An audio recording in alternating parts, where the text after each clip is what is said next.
Hello students, I hope आपकी पढ़ाई अच्छी चल रही होगी। ये हमारा रिवीजन सीरीज़ का 8th लेक्चर है। अभी तक हम लिमिट कंप्लीट कर चुके हैं। आज का हमारा टॉपिक है कंटिन्यूटी। आपने लिमिट जब कंप्लीट किया तो हमने एग्जिस्टेंस ऑफ लिमिट वहाँ पे पढ़ा था, ठीक है। उसके आगे हमें देखना है कि कोई फंक्शन कंटिन्यूस कब होता है, ठीक। तो अगर हम कोई ग्राफ प्लॉट कर रहे हैं और उस ग्राफ को प्लॉट करते समय इधर लेफ़्ट टू राइट और राइट टू लेफ़्ट अगर हमें पेन नहीं उठाना होता है, आसान भाषा में कैसे बोलते हैं कि अगर हम एक ग्राफ प्लॉट कर रहे हैं और जब तक उस ग्राफ को प्लॉट करने में मुझे पेन नहीं उठाना पड़ रहा है, मतलब मेरा फंक्शन तब तक कंटिन्यूस है, ठीक। तो ग्राफिकली समझने के लिए इसको लिमिट से कैसे रिलेट करना है, लिमिट क्यों इंपॉर्टेंट है कंटिन्यूटी में, ये सब समझने के लिए मैंने यहाँ पे कुछ ग्राफ प्लॉट किए हैं। Different type of situations at x equal to along the graph can be, ये सारी सिचुएशंस हो सकती हैं। इन सभी सिचुएशंस में मुझे देखना है कि किस किस ग्राफ में लिमिट एग्जिस्ट कर रही है पॉइंट ए पे, या किस पे फंक्शन ए पे डिफाइन है और किस पे फंक्शन कंटिन्यूस है। ये सारा हम इन 5 ग्राफ्स में देखने वाले हैं। फर्स्ट, इस वाले ग्राफ में अगर आप देखें तो ए पे फंक्शन डिफाइन है, बाकायदा फंक्शन की वैल्यू दिख रही है मुझे ए पे लिमिट भी एग्जिस्ट कर रही है, ए पे लिमिट भी एग्जिस्ट कर रही है, ठीक। और साथ ही साथ जो लिमिट की वैल्यू है, साथ ही साथ ए पे जो लिमिट की वैल्यू है वही फंक्शन की value eight equal to a, ठीक। ये तो है ही। और ग्राफिकली जो हम पहले बोल रहे थे कि देखिए अगर मैं पेन नहीं उठाता हूँ, सीधे सीधे ग्राफ प्लॉट करता हूँ, तो मैं कह सकता हूँ ए के अलोंग, चाहे मैं लेफ्ट टू राइट जाऊँ चाहे मैं राइट टू लेफ्ट ऐसे आऊँ, ये फंक्शन कंटिन्यूस दिख रहा है, मतलब this function is continuous at x equal to a, ठीक। इधर आते हैं, ये वाला ग्राफ जो है ये पॉइंट ए पे डिफाइन तो है, पॉइंट ए पे फंक्शन की वैल्यू ये रही, ठीक है, बट इसकी लिमिट एग्जिस्ट नहीं कर रही। ए पे लेफ्ट लिमिट कुछ और है, राइट लिमिट कुछ और है। और आप देख के कह सकते हो कि ये वाला जो ग्राफ है, ये देखिए ये इधर ऐसे आ रहा है, ए इसके राइट साइड जाना है तो मुझे पेन यहाँ से उठा के यहाँ रखना पड़ रहा है। मतलब ये वाला ग्राफ कैसा है, ये फंक्शन एक डिसकंटिन्यूअस फंक्शन है, ठीक है। इस पे आते हैं, ये वाला जो ग्राफ है इसमें ए पे फंक्शन डिफाइन नहीं है पहली बात, और ना ही ए पे लिमिट एग्जिस्ट कर रही है। ए की लेफ्ट लिमिट देखिए ये वैल्यू है, राइट हैंड लिमिट देखिए ये अलग वैल्यू है, ठीक है। और ये फंक्शन कैसा है, डिसकंटिन्यूअस है, ठीक। इधर आते हैं फोर्थ पार्ट पे, फोर्थ ग्राफ। इसमें ए पे फंक्शन डिफाइन नहीं है, ए पे फंक्शन डिफाइन नहीं है लेकिन लिमिट एग्जिस्ट कर रही है, but still function is discontinuous. देखिए आप ऐसे ड्रॉ करेंगे, फिर आपको पेन उठा के राइट हैंड साइड जाना पड़ेगा।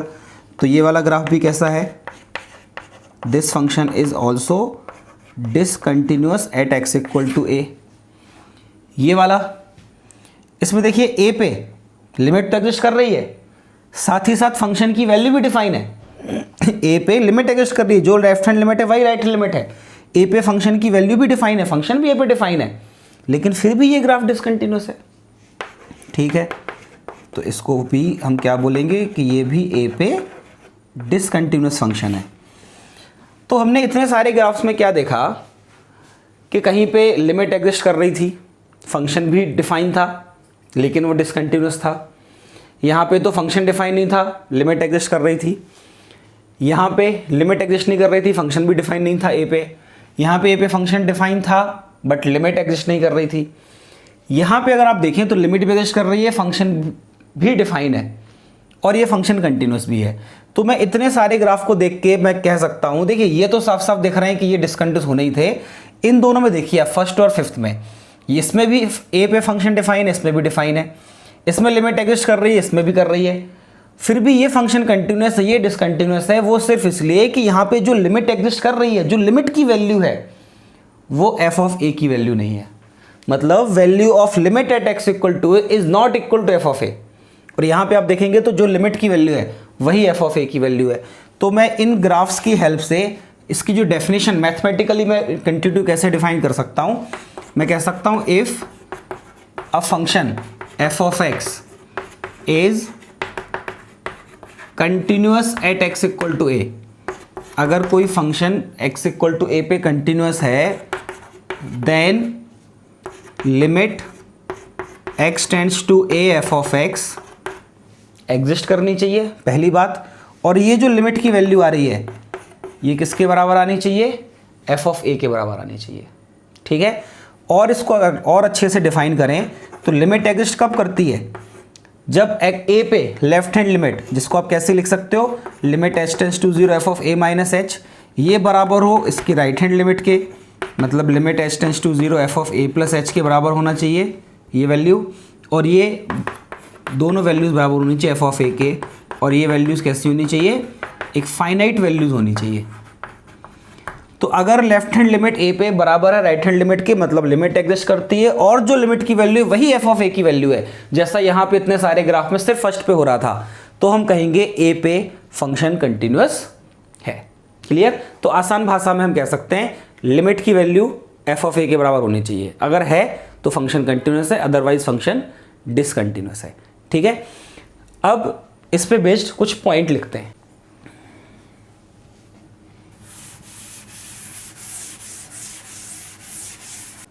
तो अभी तक हमने जो डेफिनेशन लिखी हो, जो ग्राफ से समझा, उस पर हम कुछ बातें उनको देखते हुए बड़े आराम से कर सकते हैं। जैसे फर्स्ट कि अगर कोई फंक्शन कंटिन्यूअस है एक पॉइंट पे ए पे, सपोज, मतलब continuity at x equal to a imply existence of limit, मतलब अगर कोई फंक्शन किसी पॉइंट पे कंटिन्यूअस है तो उस पॉइंट पे उस फंक्शन की लिमिट तो एग्जिस्ट करेगी ही करेगी। अगर लिमिट ही एग्जिस्ट नहीं करेगी तो फंक्शन कंटिन्यूअस हो ही नहीं सकता। ठीक, तो हम क्या बोल सकते हैं कि अगर कोई पॉइंट पे फंक्शन कंटिन्यूअस है, मतलब उस पॉइंट पे लिमिट एग्जिस्ट करती ही करती है, but it's converse is not true, but not the converse. मतलब ऐसा जरूरी नहीं है कि अगर लिमिट एग्जिस्ट करेगी तो फंक्शन कंटिन्यूअस होगा। अगर ए पे लिमिट एग्जिस्ट करती है तो ये बिल्कुल जरूरी नहीं है कि फंक्शन कंटिन्यूअस होगा। ठीक, फंक्शन कंटिन्यूअस है तो लिमिट एग्जिस्ट जरूर करेगी। और क्या कह सकते हैं, continuity at x equal to a, अगर कोई फंक्शन ए पे कंटिन्यूअस है, this implies that f is well defined at x equal to a. अगर फंक्शन ए पे कंटिन्यूअस है तो इसका मतलब है कि फंक्शन ए पे वेल डिफाइंड रहा होगा। अगर फंक्शन डिफाइंड ही नहीं होगा तो कभी कंटिन्यूअस हो ही नहीं सकता। Again converse is not true but not the converse, मतलब आप ये नहीं कह सकते कि अगर ए पे फंक्शन वेल डिफाइन है तो कंटिन्यूअस होगा। हमने देखे थे अभी काफ़ी सारे ग्राफ, सिर्फ ए पे हार्ड डिफाइन हो बाकी लिमिट सेम ना हो, लिमिट एग्जिस्ट ना कर रही हो, तो फंक्शन कंटिन्यूअस हो ही नहीं सकता। तीसरी बात यहाँ पे हम ये कह सकते हैं कि हम जो कंटिन्यूटी की बात करते हैं किसी फंक्शन पे, तो हम उसकी डोमेन में ही करते हैं। मतलब जो वैल्यूज़ डोमेन में ही नहीं है हम उस पर कंटिन्यूटी की बात ही नहीं कर सकते। जैसे मैं बोलता हूँ f of x is equal to 1 upon x minus 1, एक आसान सा फंक्शन ले लिया, तो एक्स इक्वल टू 1 इस फंक्शन की डोमेन में ही नहीं है। ठीक है, तो फंक्शन 1 पे कभी कंटिन्यूअस हो ही नहीं सकता। ठीक, ये 1 अपॉन एक्स लिखूंगा तो एक्स इक्वल टू 0 इसकी डोमेन में नहीं है, मतलब फंक्शन पॉइंट 0 पे कंटिन्यूअस हो ही नहीं सकता। तो कंटिन्यूटी की बात हम सिर्फ तब करते हैं, उन पॉइंट्स पे करते हैं जो फंक्शन की डोमेन में है। जो डोमेन में है उन पे फंक्शन कंटिन्यूअस है या नहीं है, ये बात की बात है। ऐसा हम कुछ नहीं कह रहे कि जो डोमेन में होगा उसमें फंक्शन कंटिन्यूअस हो गई होगा। हम सिर्फ ये कह रहे हैं कि जो पॉइंट फंक्शन की डोमेन में नहीं है वहाँ पे फंक्शन कंटिन्यूअस नहीं हो सकता। क्लियर? और आगे बढ़ते हैं, एक और पॉइंट यहाँ देखते हैं, पॉइंट फंक्शंस आर कंटिन्यूअस।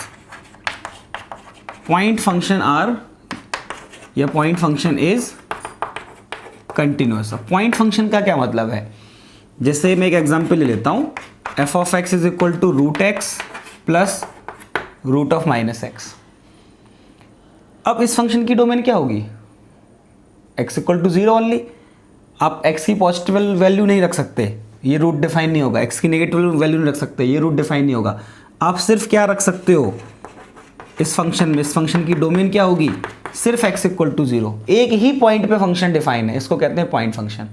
ठीक है, तो यहाँ पे उसकी डोमेन एक्स इक्वल टू 0 है और उस पर फंक्शन की जो वैल्यू आएगी 0 पे वो भी क्या आएगी 0, तो उसकी डोमेन भी 0 है, रेंज भी 0 है, 0 पे फंक्शन की वैल्यू 0 मिल रही है, तो ये एक पॉइंट फंक्शन है।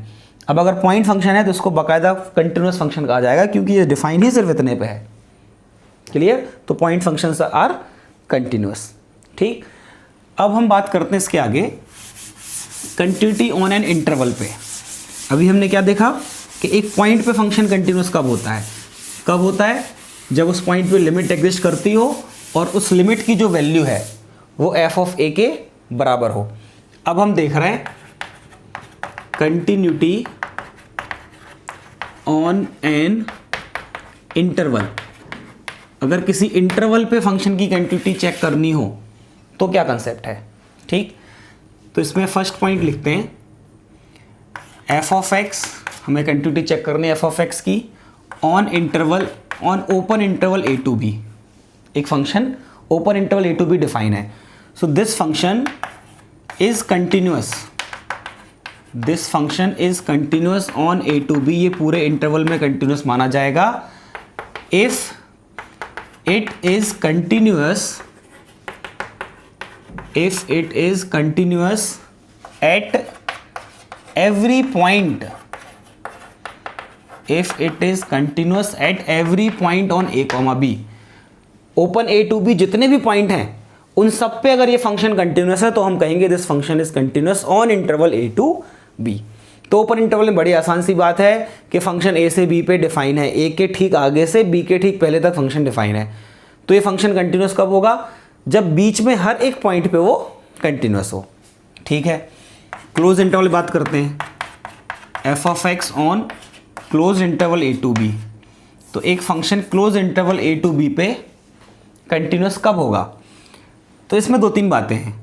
पॉइंट नंबर ए बोल देते हैं, ठीक है। क्लोज इंटरवल में अगर कंटिन्यूस होना है तो उस फंक्शन को, that function f of x is continuous, उसको कंटिन्यूस होना पड़ेगा on open interval a to B.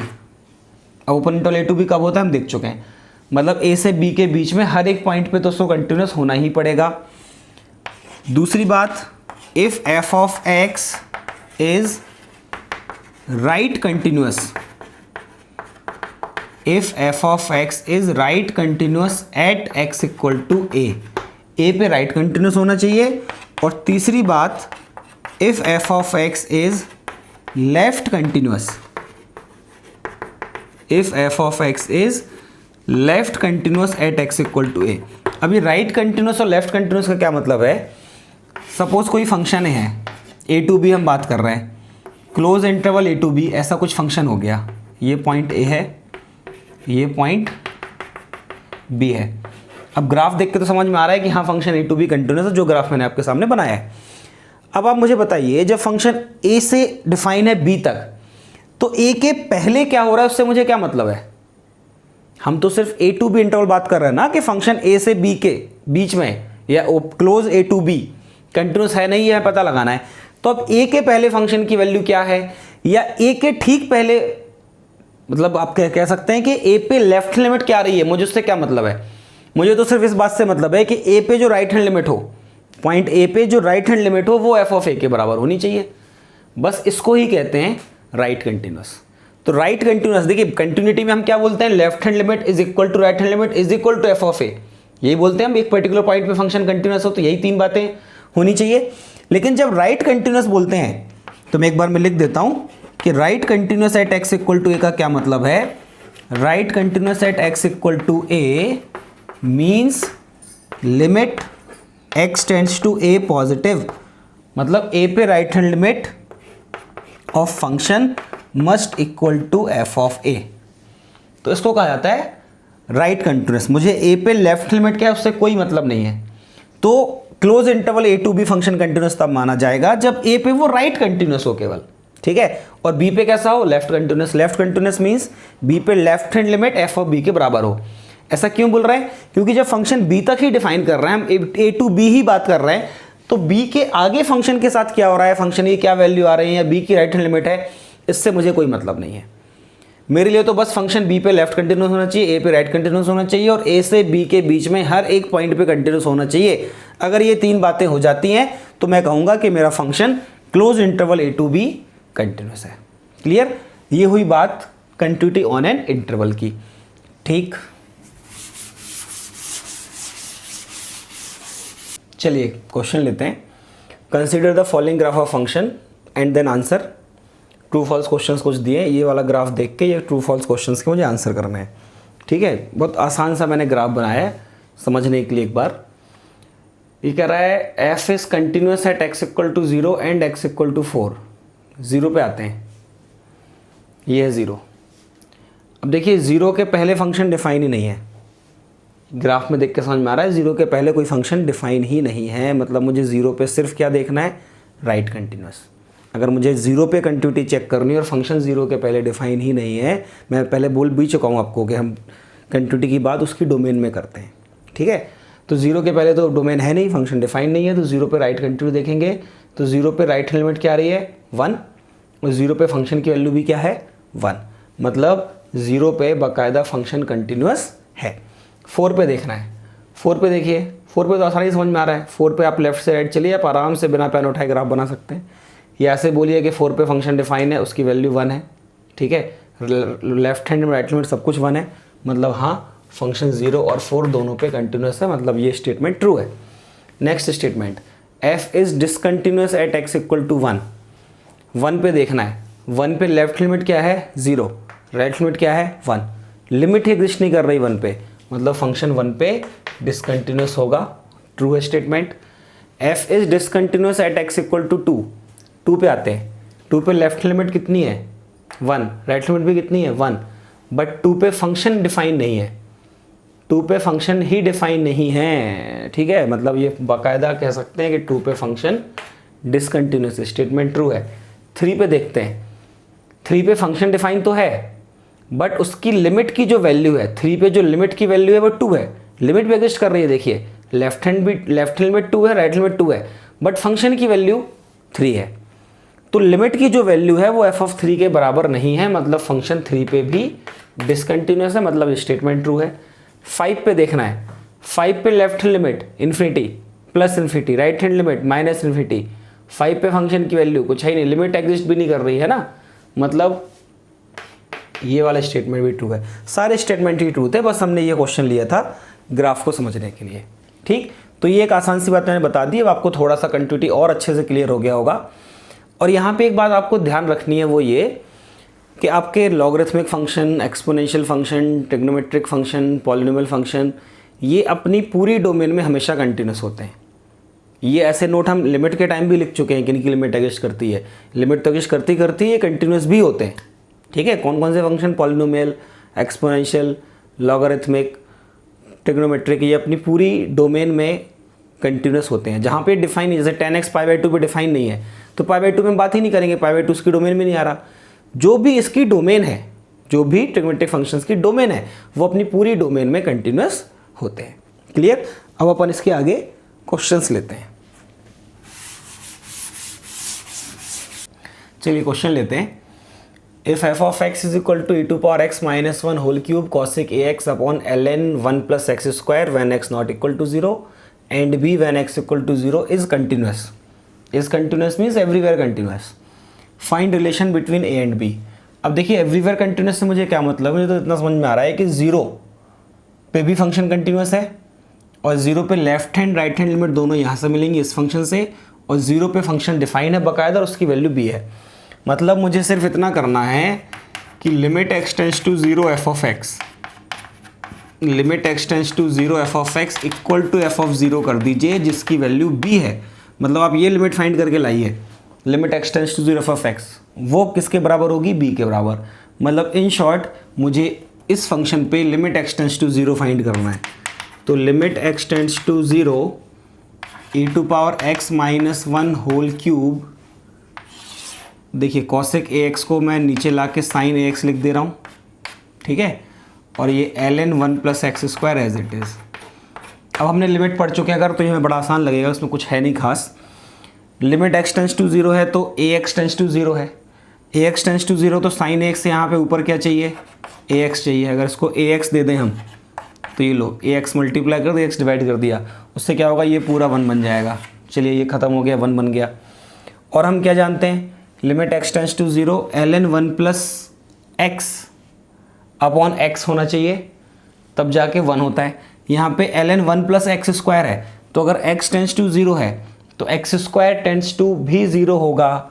मतलब ln 1 प्लस एक्स स्क्वायर है तो उसको न्यूमरेटर में क्या मिल जाए, एक एक्स स्क्वायर मिल जाए, तो ये पूरा 1 बन जाएगा। ठीक है, एक्स स्क्वायर से मल्टीप्लाई डिवाइड कर देते हैं, एक्स स्क्वायर से मल्टीप्लाई डिवाइड, तो ये जो x था वो क्या बन गया एक्स क्यूब, तो ये पूरा क्या बन गया 1, ठीक। और limit x tends to 0 e to power x minus 1 upon x, ये भी तो 1 होता है, तो e to power x minus 1 upon x का होल क्यूब मतलब 1 का क्यूब, तो ये पूरा भी क्या बन गया 1। तो सिर्फ लिमिट की वैल्यू क्या आ गई 1/a, मतलब limit x tends to 0 f of x की वैल्यू आ गई मेरी 1/a, और ये किसके बराबर थी b के बराबर, तो ये मेरा a और b में रिलेशन आ गया, b is equal to 1/a, यही पूछा था। नेक्स्ट क्वेश्चन पे आते हैं।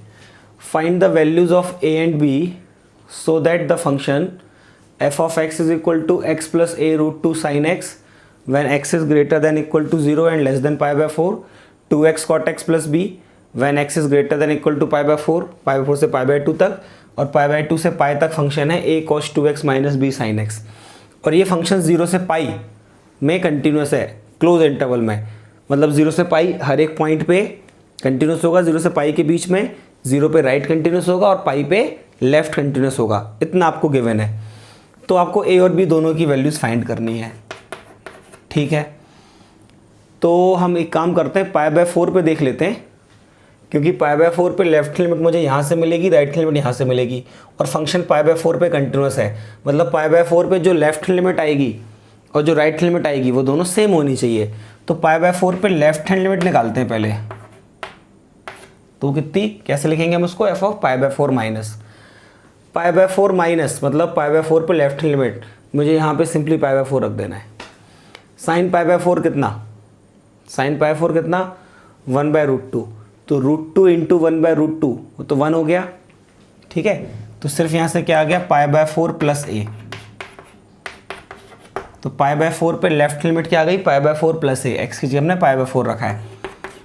पाई बाय 4 पे राइट लिमिट कहाँ से मिलेगी, यहाँ से, ठीक है, तो रख देते हैं यहाँ पे pi by 4, cot pi by 4 कितना 1, तो 2 टाइम्स पाई बाय 4 मतलब पाई बाय 2 प्लस b, ये पाई बाय 4 पर राइट लिमिट आ गई, ये दोनों कैसे होने हैं बराबर, तो pi by 4 plus a is equal to pi by 2 plus b, इसको वहाँ ले जाइए b को यहाँ लाते हैं, तो a minus b is equal to pi by 4, pi by 2 minus pi 4 करेंगे पाई बाय 4, a और b में एक इक्वेशन आ गई आपके पास।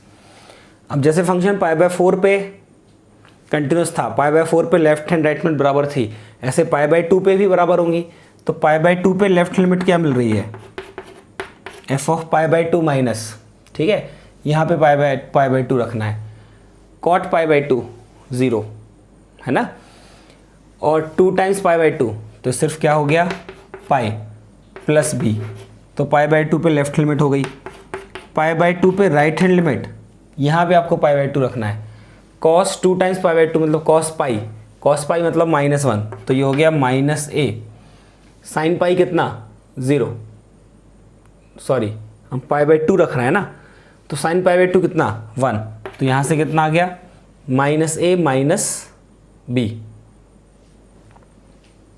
क्लियर। अच्छा एक गड़बड़ हो गई है, कॉट पाई बाय 2 कितना था 0, तो ये तो 0 हो चुका है ना, तो पाई बाय 2 पे लेफ्ट लिमिट सिर्फ b होगी, ठीक है। अब पाई बाय 2 पे लेफ्ट लिमिट b है, right limit -a minus b है, ये दोनों बराबर होंगे, तो -a माइनस b किसके बराबर हो जाएगा b के, मतलब मैं यहाँ से क्या कह सकता हूँ -a is equal to 2b और a is equal to -2b, a equal to -2b यहाँ रख देते हैं फर्स्ट इक्वेशन में, ये हमारी a और b में सेकेंड इक्वेशन आ गई, ये वैल्यू उठा के फर्स्ट में रख देते हैं, -2b माइनस b कितना -3b is equal to pi by 4, मतलब b कितना आ गया, ये -3 नीचे गया तो -π/12, b अगर -π/12 आ गया तो a कितना आ जाएगा π/6, -2 इंटू -π/12 दैट इज π/6, ये a और b की वैल्यूज़ आ गई। तो ये हमने दो बड़े आसान से क्वेश्चन यहाँ पे सॉल्व किए कि लिमिट की एग्जिस्टेंस पे फंक्शन जब कंटिन्यूस दिया हो तो लिमिट की हेल्प से आप बड़े आराम से क्वेश्चन सॉल्व कर सकते हैं।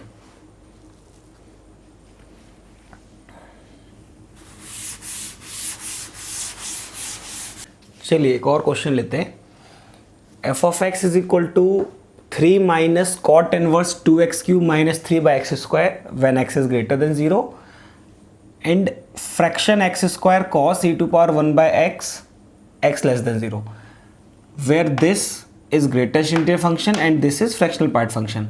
तो ये जो ब्रैकेट लगा है इसको मैं बॉक्स कह रहा हूँ, है ना, मतलब ये ग्रेटेस्ट इंटीरियर फंक्शन को रिप्रेजेंट कर रहा है और ये जो ब्रैकेट यहाँ लगा है ये फ्रैक्शनल पार्ट फंक्शन को रिप्रेजेंट कर रहा है। ठीक है, तो एक्स स्क्वायर पे फ्रैक्शनल पार्ट है और कॉट इनवर्स 2x³ - 3/x² पे बॉक्स है। अब आपको बताना है क्या हम इस फंक्शन को कंटिन्यूस बना सकते हैं। इसका क्या मतलब है कंटिन्यूस बना सकते हैं, मतलब क्या, कंटिन्यूस बनाने का मतलब ये है कि अगर इसकी left hand limit right hand limit दोनों बराबर हुई तो लिमिट एग्जिस्ट करेगी, और जो लिमिट की वैल्यू आई आप वही f(0) पे डिफाइन कर दीजिए। देखिए 0 पे क्या वैल्यू होगी, ये कुछ बोला नहीं है ना, तो अगर इसकी लिमिट एग्जिस्ट करती होगी तो हम कह देंगे हाँ हम इसको कंटिन्यूस बना सकते हैं। कैसे, जो लिमिट की वैल्यू आ रही है वही f(0) की वैल्यू होनी चाहिए। ठीक, मतलब इन शॉर्ट मुझे इसकी left hand and right hand limit find करनी है, अगर वो दोनों बराबर आ गई मतलब हम इसको कंटिन्यूस बना सकते हैं। ठीक है, तो लेफ्ट हैंड लिमिट फाइंड करने का मतलब क्या, f(0) माइनस फाइंड करना है मुझे। ठीक है, तो f(0) माइनस मतलब फ्रैक्शन ऑफ x²।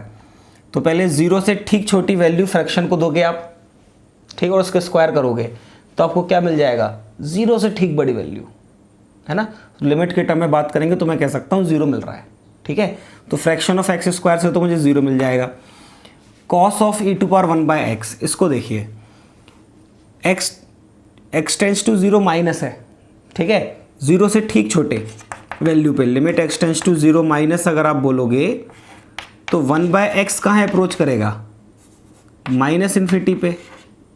ठीक है, और -∞ की पावर में गया तो e की पावर -∞ क्या आ जाएगा, 0, और ये 0 e⁻1/x का रिजल्ट 0 आ चुका है ना, जब x टेंड्स टू 0 माइनस है तो 0 किसको मिला, कॉस को, तो कितना बन जाएगा कॉस ऑफ 0। तो आपको सिंपली क्या मिल गया, 0 × 1 क्या आ गया, 0।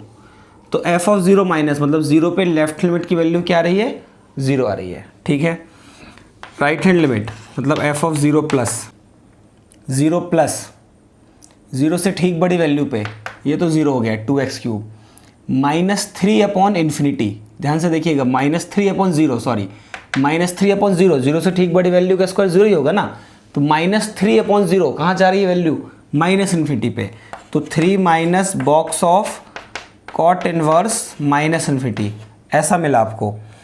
अब कॉट इनवर्स -∞ क्या, पाई, तो 3 माइनस बॉक्स ऑफ पाई, और बॉक्स ऑफ पाई क्या, 3, ये 3.14 समथिंग है, तो 3 - 3 क्या, 0।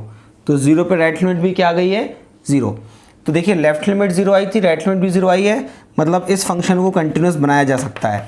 उसके लिए क्या करना होगा, f(0) को 0 डिफाइन करना होगा, मतलब x = 0 पे बोलना होगा कि फंक्शन की वैल्यू 0 होगी, तब जाके फंक्शन कंटिन्यूस हो जाएगा। ठीक, चलिए नेक्स्ट क्वेश्चन लेते हैं। f(x) = cos of x × cos 1/x and g of x = ln sec²x/x sin x are both continuous at x = 0, then 4 options हैं। मतलब आपको ये तो दिया हुआ है कि दोनों ही फंक्शंस x = 0 पे कंटिन्यूस हैं, तो और जो ऑप्शंस हैं इनको अगर आप ध्यान से देखोगे तो सब कुछ f(0) g(0) पे डिपेंड कर रहा है ना। f(0) g(0) के बराबर आएगा या डबल आएगा या g(0) उसका डबल आएगा, मतलब मुझे f(0) एंड g(0) की वैल्यू चाहिए किसी तरह। अगर वो वैल्यू मुझे मिल गई तो मैं कंपेयर कर लूँगा कौन सा ऑप्शन सही है। अब f(0) की वैल्यू, कुछ आपको f(0) गिवन तो नहीं है, लेकिन ये बोला है कि फंक्शन कंटिन्यूस है। अगर फंक्शन कंटिन्यूस है, जैसे f(x) अगर कंटिन्यूस है 0 पे, तो इसका क्या मतलब होगा कि limit x tends to 0 f(x) जो भी आ रहा होगा, limit x tends to 0 f(x) जो भी होगी, और इनफैक्ट मुझे left hand limit right limit अलग अलग सॉल्व करने की जरूरत भी नहीं है, क्योंकि जो फंक्शन कंटिन्यूस बोला है इसका मतलब है लिमिट एग्जिस्ट करती है, तो उस लिमिट की जो वैल्यू होगी वो f(0) के बराबर होगी, तभी तो 0 पे f(x) कंटिन्यूस होगा। तो इन शॉर्ट मुझे limit x tends to 0 f(x) find करना है, वो जो आएगी वही f(0) होगा। सिमिलरली g(0) के लिए आप क्या करोगे, limit x tends to 0 g(x), है ना, बिल्कुल वही बात है कि ये एग्जिस्ट करती होगी, और जो इसकी वैल्यू होगी वही g(0) की वैल्यू होगी, तभी तो g(x) 0 पे कंटिन्यूस होगा। मतलब मुझे x tends to 0 f(x) limit निकालनी है, x tends to 0 g(x) limit निकालनी है। ठीक है, अब सॉल्व करते हैं लिमिट के लिए। x टेंड्स टू 0 अगर है तो आप इसको देखिए, फंक्शन दोबारा लिख रहा हूँ मैं यहाँ पे, एफ ऑफ एक्स से आपका cos of x times cos 1/x। अगर x टेंस टू 0 है तो ये तो ठीक है, ये 0 को जा रहा है। इसको देखिए, x tends to 0, 1/x tends to infinity, और ये हम पहले भी देख चुके हैं, लिमिट में भी समझ चुके हैं कि cos 1/x एक फाइनाइट वैल्यू होगी। मुझे पता नहीं वैल्यू क्या होगी, बट आप इसमें एक बहुत बड़ा कुछ इनपुट दे रहे होगे तो उसका cos का जो रिजल्ट होगा वो क्या होगा, -1 से 1 के बीच में होगा। ठीक, तो एक फाइनाइट वैल्यू होगी। 0 इंटू सम फाइनाइट वैल्यू 0, मतलब ये पूरा कितना बन रहा है 0, और cos 0 कितना 1। तो आप क्या कह सकते हो कि limit x tends to 0 f of x, ये वैल्यू क्या आ गई 1, मतलब एफ ऑफ 0 कितना आ गया 1। एफ ऑफ एक्स ये था, x टेंस टू 0 हमने सॉल्व कर लिया। अब आते हैं limit x tends to 0 g of x पे, मतलब मुझे ये लिमिट फाइंड करनी है। Limit x tends to 0 ln sec square x। अब ln में तो हम फॉर्मूला जानते हैं ना कि limit theta tends to 0 ln 1 plus theta by theta अगर मिल जाए तो 1 होता है। तो ln sec स्क्वायर x लिखा है, तो इसको एक काम करते हैं, sec स्क्वायर x को 1 प्लस tan स्क्वायर x लिख लेते हैं, क्योंकि 1 प्लस समथिंग होगा तो लिमिट के फॉर्म में आ सकता है, जो स्टैंडर्ड रिजल्ट है हमारा। ठीक है, फिर x साइन x, इसको ऐसे रहने देते हैं, x sine x 1 plus tan square x। अगर x टेंस टू 0 है तो tan x या tan square x tends to 0 होगा। ठीक, तो 1 प्लस tan स्क्वायर x है, अगर इसको डिनोमिनेटर में एक tan स्क्वायर x मिल जाए तो ये पूरी लिमिट 1 हो जाएगी। तो चलिए ठीक है, tan स्क्वायर x से मल्टीप्लाई डिवाइड कर देते हैं, कर दिया। इससे क्या फ़ायदा होगा, tan square x tends to 0, limit ln 1 plus tan square x upon tan square x, ये पूरा 1 हो गया। अब आते हैं tan स्क्वायर x के पास। Limit x tends to 0 tan square x, इसको डिनोमिनेटर में अगर x स्क्वायर मिल जाए तो ये भी 1 हो जाएगा। तो एक काम करते हैं, इसको x से मल्टीप्लाई डिवाइड कर देते हैं यहाँ पे, ताकि ये 1 हो जाए, ये 1 हो जाए, और साथ ही साथ limit x tends to 0 sine x upon x, ये भी क्या हो जाए 1। तो ओवरऑल ये सारी वैल्यूज़ क्या आ गई 1। तो limit x tends to 0 g of x क्या आ गया 1, और वो वैल्यू किसके बराबर होनी है g ऑफ 0 के। तो g ऑफ 0 भी मुझे क्या मिल गया 1, तो f ऑफ 0 भी 1 आया, g ऑफ 0 भी 1 आया, मतलब option A is the correct answer. ठीक, तो इस तरह से क्वेश्चंस आ सकते हैं लिमिट में। ठीक है, आपको फंक्शन डिफाइन नहीं होगा पूरी तरह से, f ऑफ 0 नहीं दिया, तो आप ऑप्शंस को देख के भी आइडिया लगा सकते हो कि एक्चुअली पूछा क्या गया है। ठीक, चलिए आगे बढ़ते हैं। देखिए, मैंने बोर्ड पे 3 क्वेश्चंस लिखे हैं, एक ही कंसेप्ट पे हैं। ठीक है, ध्यान से समझिएगा, अच्छा कंसेप्ट है। डिस्कस द कंटिन्यूटी ऑफ, पहला ले रहे हैं f of x is equal to signum of sine x plus 2। Signum function के बारे में बात करनी है। सिग्नम फंक्शन अच्छे से जानते हैं कि सिग्नम में अगर इनपुट नेगेटिव दोगे तो आउटपुट -1 आएगा, इनपुट 0 होगा तो आउटपुट 0 आएगा, और इनपुट पॉजिटिव होगा तो आउटपुट 1 आएगा। ये होती है सिग्नम फंक्शन की डेफिनेशन। सिग्नम में इनपुट में क्या है यहाँ पे साइन एक्स प्लस 2। अच्छा, तो इस फंक्शन के बारे में थोड़ा बात करते हैं। हम जानते हैं साइन एक्स की जो वैल्यू है वो कहाँ से कहाँ तक होती है, -1 से 1 तक, ऐसे होता है ना। और -1 से 1 तक तो रिजल्ट है साइन एक्स का, उसमें अगर आप 2 ऐड करोगे तो ओवरऑल आपका ये जो फंक्शन है, ये पूरा फंक्शन, इस पूरे फंक्शन की वैल्यू कहाँ से कहाँ तक हो जाएगी। आपने 2 ऐड कर दिया, मतलब ये कहाँ से कहाँ तक बिलोंग करेगा 1 से 3 तक, मतलब साइन एक्स बिलोंग करता है -1 से 1 तक, तो साइन एक्स प्लस 2 कहाँ से कहाँ तक बिलोंग करेगा 1 से 3 तक। मतलब for any value of x, result of sine x plus 2, sign x plus 2 की जो रेंज आ गई बेसिकली वो क्या आ गई 1 से लेके 3 तक। मतलब साइन एक्स प्लस 2 की रेंज में क्या, सारे नंबर्स कैसे हैं पॉजिटिव। वो नंबर जब आप सिग्नम को दोगे तो सिग्नम को पॉजिटिव वैल्यू जब मिलेंगी तो उसका रिजल्ट क्या जाएगा 1। तो इसका फाइनली आउटपुट क्या आ गया 1। मतलब ये कैसा फंक्शन हो गया, एक constant function y equal to 1।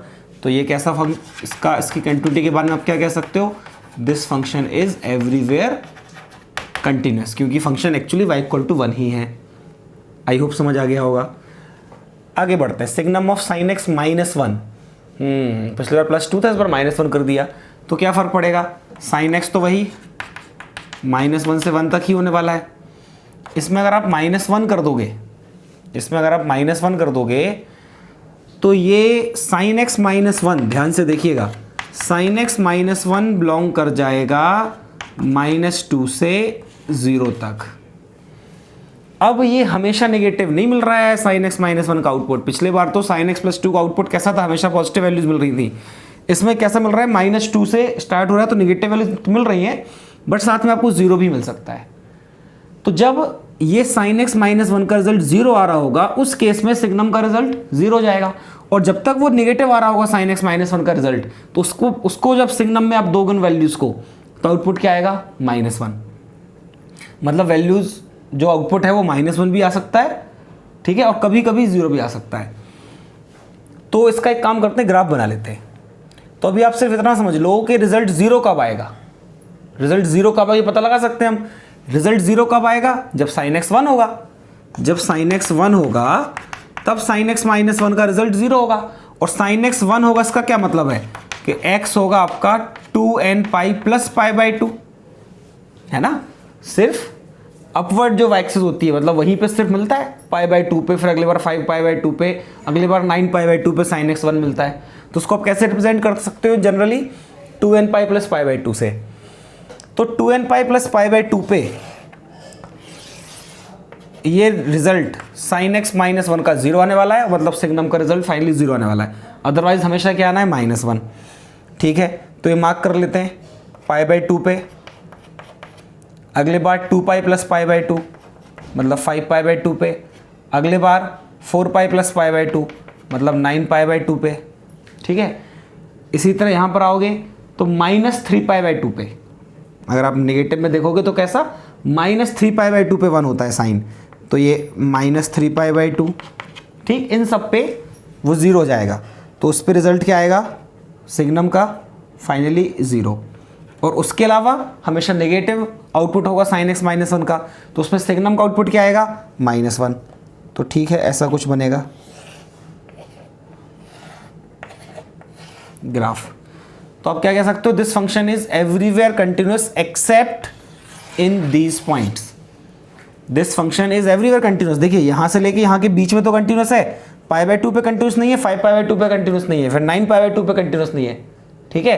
तो इसका क्या मतलब हुआ, this function is discontinuous at x equal to 2n pi plus pi by 2, ठीक।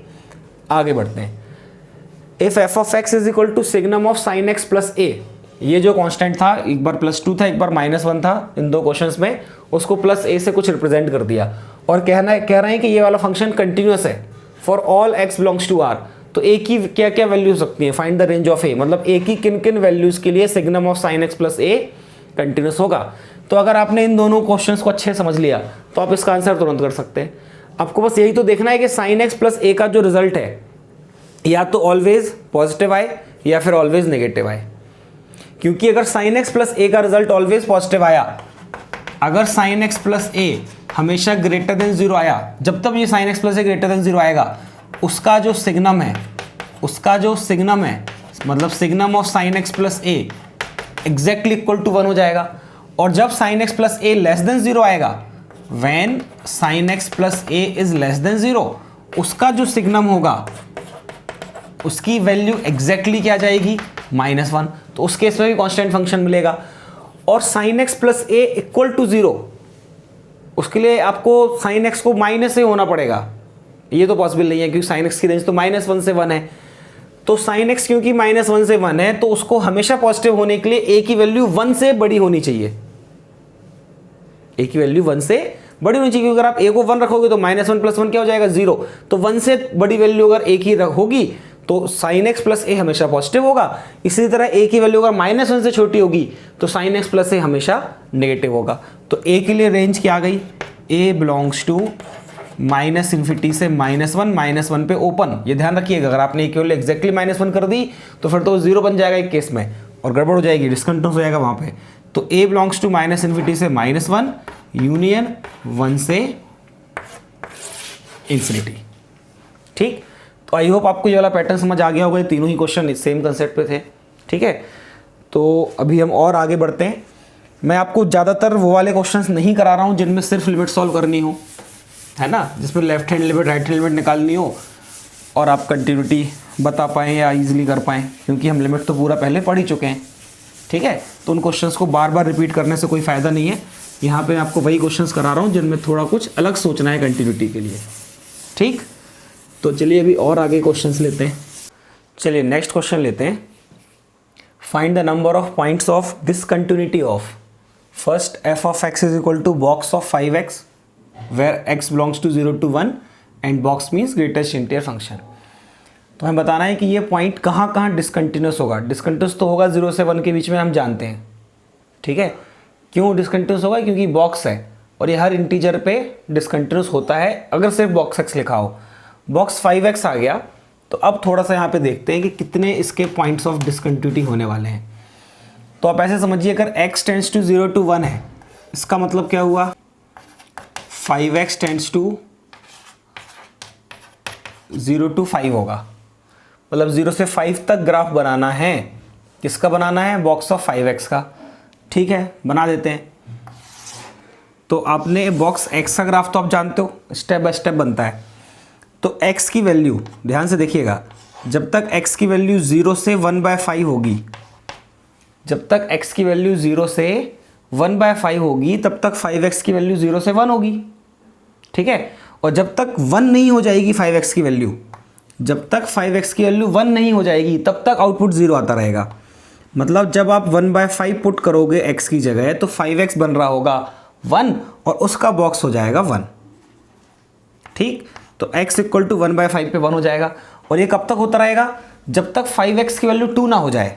मतलब जब तक x जो है वो 2/5 ना हो जाए, ठीक। तो ये बन गया ग्राफ, ठीक है। जब x 2/5 होगा तब तक 5x आपका 1 पॉइंट समथिंग ही रहेगा। और जैसे 2/5 हुआ वैसे ये क्या बन जाएगा? 2 बन जाएगा। तो मतलब उसका आउटपुट क्या जाएगा फिर? 2। क्लियर? फिर कब तक रहेगी आउटपुट? 2 कब तक मिलेगा? समझ गए होगे अब तो आप। जब तक x 3/5 नहीं हो जा रहा। ये कब तक मिलता रहेगा? जब 3/5 जैसे रखोगे तो आउटपुट क्या मिल जाएगा? 3। ये कब तक मिलता रहेगा? जब तक आप 4/5 नहीं रख दे रहे हो। 4/5 रखने पे आउटपुट क्या मिल जाएगा? 4, ठीक है। ये 4 कब तक मिलता रहेगा? जब तक आप x की जगह 5/5 मतलब 1 नहीं रख दे रहे हो। जैसे ही आपने x की जगह 1 रखा, ठीक है, यहाँ कहीं है, तो आउटपुट 5 हो जाएगा। ये रिजल्ट आ गया। ये इसका ग्राफ बन गया। x 0 से लेके 1 तक हमने बना दिया, ठीक है। बॉक्स 5x का ही ग्राफ रहा। अब पॉइंट्स ऑफ डिसकंटिन्यूटी। अब देखना 0 से 1, तो 0 के पहले के बारे में मुझे कोई मतलब नहीं है ना। 0 से 1 हमने पढ़ा था ना अभी थोड़ी देर पहले, कंटिन्यूटी ऑन इंटरवल। तो 0 पे आपको राइट कंटिन्यूस देखना है। तो 0 के ठीक आगे, ठीक है, 0 के ठीक आगे जो लिमिट की वैल्यू है वही f ऑफ 0 है। मतलब 0 पे तो कोई दिक्कत नहीं है, कंटिन्यूस है। 1/5 पे देखिए, 1/5 पे डिसकंटिन्यूस है। लेफ्ट लिमिट कुछ और, राइट लिमिट कुछ और है। फंक्शन की वैल्यू राइट लिमिट के बराबर है। तो एक बार 1/5 पे डिसकंटिन्यूस है, एक बार 2/5 पे 2 जगह हो गया, 3/5 पे 3 जगह, 4/5 पे 4 जगह, और 1 पे 1 के आगे क्या हो रहा है मुझे मतलब नहीं है, बट 1 पे ये लेफ्ट कंटिन्यूस तो होना चाहिए ना। तो f ऑफ 1 की वैल्यू 1 आ रही है और 1 पे लेफ्ट लिमिट 4 आ रही है।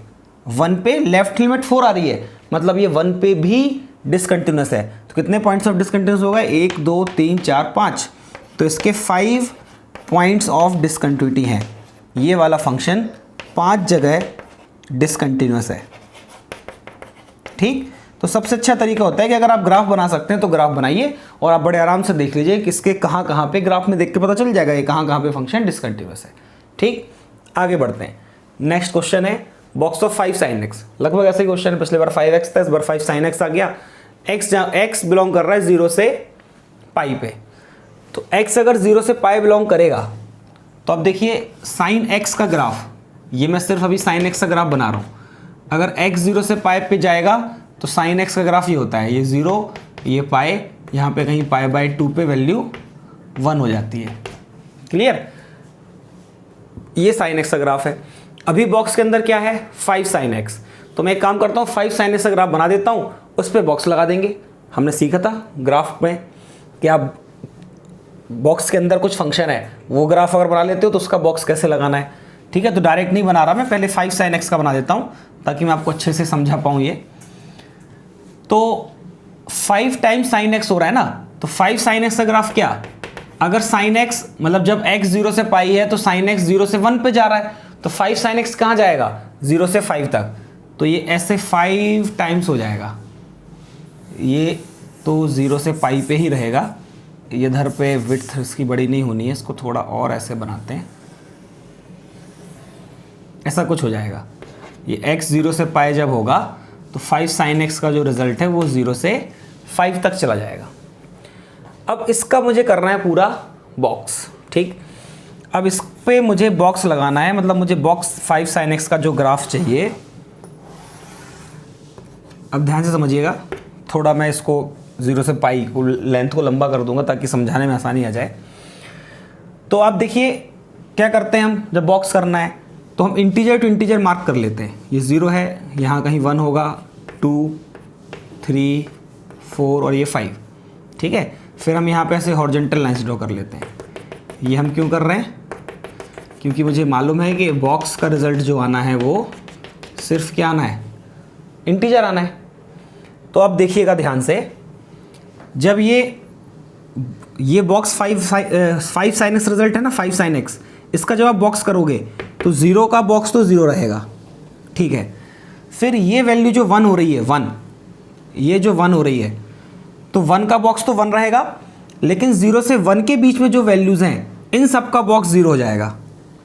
तो इन सारी वैल्यूज़ का बॉक्स क्या हो गया 0, ठीक है। और जब वैल्यू ये 1 हो रही है, x की जिस भी वैल्यू मुझे से मतलब नहीं है, तो यहाँ पे 1 आ जाएगा, ठीक। फिर ये जब 2 है तब तो ये 2 रहेगा, लेकिन 1 से 2 के बीच में, 1 से लेके 2 तक जब ये ग्राफ आ रहा है, इसका बॉक्स करोगे तो उसका रिजल्ट क्या जाएगा 1। जब 5 साइन एक्स का रिजल्ट 1 से लेके 2 तक जा रहा है, मतलब यहाँ पे 1.1 1.2 1.3 कुछ मिल रहा है, उसका बॉक्स लगाओगे तो वैल्यू क्या मिल जाएगी 1, तो ये 1 मिल गई, ठीक है। अब मैं जल्दी जल्दी बना देता हूँ, ठीक। 2 से 3 के बीच में जब जा रहे हो तो आपको 2 मिल गई, 3 जहाँ है वहाँ 3 ही रहेगा। फिर आप 3 से 4 के बीच में जा रहे हो तो वैल्यू 3 मिलेगी, 4 पे 4 ही रहेगी। फिर जब 4 से 5 जा रहे हो तो वैल्यू 4 रह हो जाएगी, और 5 जहाँ पे था वो 5 तो वहीं रहेगा, ठीक। तो मैंने यहाँ से यहाँ तक का ग्राफ बना दिया, इधर तक का π/2 तक का। अब इसके आगे देखिए, ये 5 तो यहाँ मिल गया, इसके आगे जब आप जाओगे तो ये सारी जो रिजल्ट मिल रहे हैं ये भी तो एक इंटीजर नीचे आ जाएंगे ना, मतलब ये भी इधर मिल जाएंगे पूरे, ठीक। क्योंकि ये वैल्यू 4 यहाँ 4 है, 4 से ये बड़ी वैल्यूज है 4 पॉइंट समथिंग, और 5 के पहले पहले उसका बॉक्स, सबका बॉक्स क्या जाएगा 4, तो ये 4 आ जाएगा यहाँ पे भी, ठीक। फिर आप इसको देखिए, इसके नीचे ये मिल जाएगा ग्राफ, दिख रहा है ना ये 4। फिर इसके नीचे आप पैटर्न समझ ही गए होंगे, ये ऐसा हो गया, और इसके सामने इधर पैसे बना दीजिए, और इधर पे ये पाई पे आ गया, तो ये बन जाएगा 0 से पाई के बीच में बॉक्स 5 साइन एक्स ग्राफ। अब पॉइंट्स ऑफ डिसकंटिन्यूटी देखना है, तो 0 पे तो फंक्शन कंटिन्यूस है और पाई पे भी बाकायदा कंटिन्यूस है। पाई पे लेफ्ट कंटिन्यूस होना चाहिए था, 0 पे राइट कंटिन्यूस, ठीक है। 0 पे और पाई पे तो कंटिन्यूस है, ये पॉइंट्स ऑफ डिसकंटिन्यूटी नहीं है।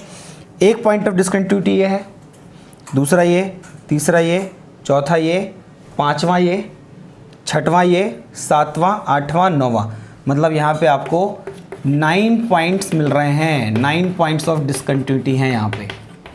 9 पॉइंट्स ऐसे होंगे जहाँ पे फंक्शन डिसकंटिन्यूअस है। क्लियर?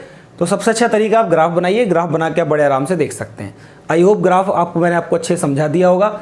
जब भी ये 5 साइन एक्स की वैल्यू 1 पॉइंट समथिंग है तो उसका बॉक्स का रिजल्ट 1 आ जाना है।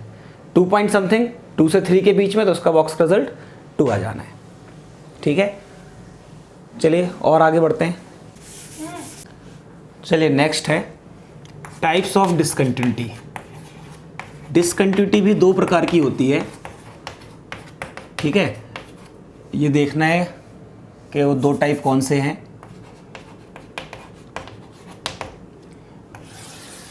फर्स्ट, रिमूवेबल टाइप डिसकंटिन्यूटी,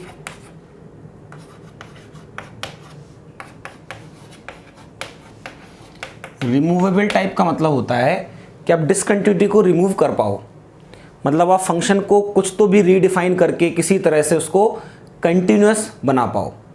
ठीक, तो इसमें एक्चुअली होता क्या है कि लिमिट एक्सटेंड्स टू 0 या लिमिट एक्सटेंड्स टू a बोल देता हूँ, limit x tends to a f of x exist करती है, लिमिट एग्जिस्ट करती है, ठीक है, लेकिन वो f ऑफ a के बराबर नहीं होती। ठीक है, लिमिट या तो f एग्जिस्ट करने के बाद f ऑफ a के बराबर नहीं होती, या फिर लिमिट एग्जिस्ट करती है लेकिन f of a well define नहीं होता। इन दोनों ही केसेस में आप फंक्शन को कैसे कहोगे कि फंक्शन है तो a पे डिसकंटिन्यूअस, अगर वो लिमिट f ऑफ a के बराबर नहीं है तो भी फंक्शन डिसकंटिन्यूअस है, और लिमिट एग्जिस्ट करती है but f of a well define नहीं है तब भी फंक्शन डिसकंटिन्यूअस है a पे।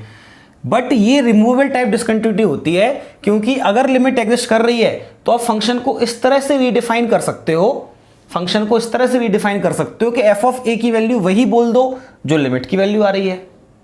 ठीक, फिर से सुनिएगा, इस तरह से अगर डिसकंटिन्यूटी है कि limit x tends to f of x exist तो करता है लेकिन वो या तो f ऑफ a के बराबर नहीं है या f of a he well define नहीं है, तो आप उस फंक्शन को कंटिन्यूअस बना सकते हो। कैसे? उस फंक्शन को रीडिफाइन कर दीजिए, रीडिफाइन करेंगे तो f ऑफ a की वैल्यू वही बोलिए जो लिमिट की वैल्यू आ रही है, तो फिर आपने जो फंक्शन रीडिफाइन कर दिया अब वो फंक्शन कंटिन्यूअस हो जाएगा, इसलिए इसको कहा जाता है रिमूवेबल टाइप डिसकंटिन्यूटी। और सेकेंड होती है non removable type discontinuity. Non removable type में क्या है कि इसमें actually limit x tends to a f of x does not exist, limit ही एग्जिस्ट नहीं करती a पे। अब अगर लिमिट एग्जिस्ट नहीं करेगी तो आप इसको किसी भी तरीके से रीडिफाइन करके या किसी भी तरह से आप इसको कंटिन्यूअस नहीं बना सकते। मतलब अगर मैं बहुत आसान भाषाएं बोलूं कि अगर फंक्शन इस तरह से कंटिन्यूअस है कि उसकी लिमिट तो एग्जिस्ट करती है तो उसको रीडिफाइन करके हम कंटिन्यूअस बना सकते हैं, बट अगर उसकी लिमिट ही एग्जिस्ट नहीं करती इसलिए फंक्शन डिसकंटिन्यूअस है तो उसको हम कभी कंटिन्यूअस नहीं बना सकते। That continuity is non removable type, वो हमेशा फंक्शन डिसकंटिन्यूअस ही रहेगा। क्लियर? तो ये आखिरी मैंने बस आपको एक दो छोटी सी बातें बताई, क्वेश्चन आएगा तो बड़े आराम से इसको कर लोगे, करना है कहीं ना कहीं लिमिट ही सॉल्व करनी है। पूरा हमने कंटिन्यूटी कंप्लीट कर लिया। मैं फिर से कह रहा हूँ, कंटिन्यूटी में अगर आपको जरा भी परेशानी हो रही है या आप चाहते हो कंटिन्यूटी के सारे क्वेश्चंस कर पाओ प्रीवियस ईयर्स या किसी और मटेरियल से, तो लिमिट कंप्लीट करना बहुत ज़रूरी है। ठीक, इसमें रिवीजन सीरीज़ में ही इस लेक्चर के पहले, ठीक है, लिमिट के लेक्चर आपको मिल जाएंगे, आप वो देख सकते हैं। ठीक है, तो अब ठीक अगला जो वीडियो लेकर मैं आऊँगा, अगला लेक्चर जो होगा वो डिफरेंशिएबिलिटी पे होगा। ठीक है, तब तक आप इसको कंप्लीट करिए, इसके क्वेश्चन सॉल्व करिए। बहुत जल्दी डिफरेंशिएबिलिटी का वीडियो भी मैं अपलोड करूँगा। और बच्चों, अभी तक आपने चैनल सब्सक्राइब तो कर ही लिया होगा, ठीक है, नहीं किया तो सब्सक्राइब करिए, वो घंटी दबाइए ताकि नोटिफिकेशन आपको लगातार मिलते रहें। और अगर आपको वीडियोस पसंद आ रहे हैं, आपके ये वीडियोस हेल्पफुल हैं, तो आप अपने दोस्तों से शेयर भी कीजिए। ठीक, थैंक यू।